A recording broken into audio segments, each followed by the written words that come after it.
అడిగారు, no problem. But ఏంటంటే అక్కడ ఉన్నటువంటి ఆవిడ దగ్గర నుండి చికిత్స చేయించిన వాళ్ళ బ్యాక్గ్రౌండ్ కూడా చాలా పెద్దది. ఇప్పుడు మనం డైలీ న్యూస్ లో చూస్తున్నాం, మేము ఇస్తున్నాం. శశికళ లాంటి బ్యాచ్ అంతా ఉంది. ఆల్రెడీ తమిళనాడులో మన్నార్గుడి మాఫియా అంటే చాలా ఫేమస్. మరి వాళ్ళందరి నుంచి మీకు థ్రెటనింగ్ కూడా వచ్చే అవకాశం ఉంది కదా? లేదండి, అదే చెప్తున్నాను కదండి. దిస్ ఇస్ ఇది ఒక లా అబైడింగ్ స్టేట్ అన్న నాకు నమ్మకం ఉందండి. ఓకే, తమిళనాడు ఒక లా అబైడింగ్ స్టేట్ అన్నది నాకు బాగా గట్టి నమ్మకం.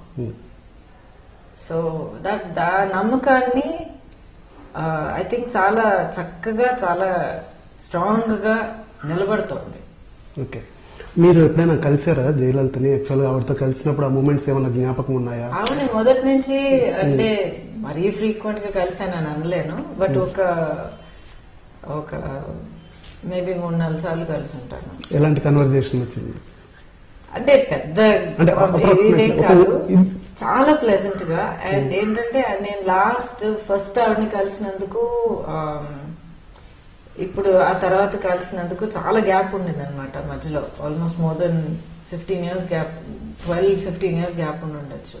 కరెక్ట్ గా గుర్తుపెట్టుకున్నారు. లాస్ట్ టైం మనం కలిసినప్పుడు ఇలా మాట్లాడారు కదా, పలానా డేట్ లో పలానా ఏడాది కలుసుకున్నాం, అన్నలా ఉన్నారు, ఇవన్నీ అడిగారు. ఓకే, అంత జ్ఞాపకం